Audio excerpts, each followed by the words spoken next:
It's time for the final debate, best moments, the final part, part 4. The architect for the closing of Rikers Island is on this stage. That's former Governor Andrew Cuomo. He was the first, and his apprentice is Zoran Mandami. Unless you intend to release all the people on Rikers Island, which is the Democratic Socialist policy.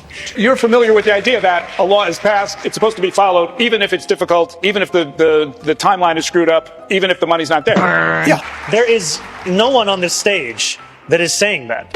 Yet Andrew Cuomo will repeat it again and again. And as much as you will hear about experience and running a government, what Andrew Cuomo doesn't seem to understand is the city has already entered into contracts for these borough-based jails, and to end those contracts would be to incur massive fiscal penalties. You want to talk to me about running government or managing projects? I built the 2nd Avenue subway. I built the Mayoral Cuomo Bridge, the largest infrastructure project in the United States of America, $5 billion on time, on budget.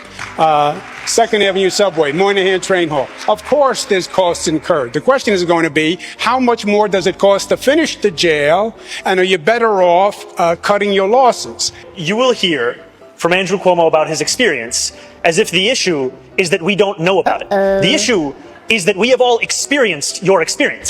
The issue is that we experienced you taking a $5 million book deal while you sent seniors to their deaths in nursing homes. The issue is that we experienced you cutting funding for the MTA to send money to upstate ski resorts. The issue is that we saw you give $959 million in tax breaks to Elon Musk. The issue is your experience. No, the only Boom, roasted. The issue is you have no experience. You've accomplished nothing.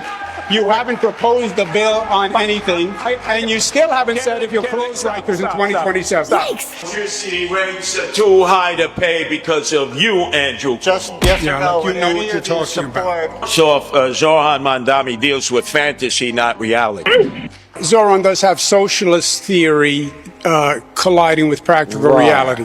One of the most celebrated leaders of the New York City Transit was Andy Byford, who had such a terrible experience working under Andrew Cuomo that he would rather work under Donald Trump right now. I get a good belly laugh every time I hear you say free fare in the subways. Half the people don't pay anyway.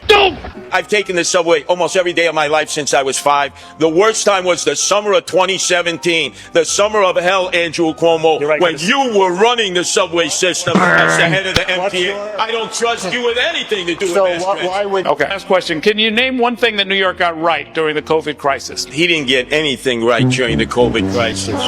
No. It only took me 15 minutes to get my vaccine shot when I went for that, and that was an efficient experience. Thank you for the compliment. I was a city-run vaccine. All right. No, Gentlemen, it wasn't. that is going to do it for this debate.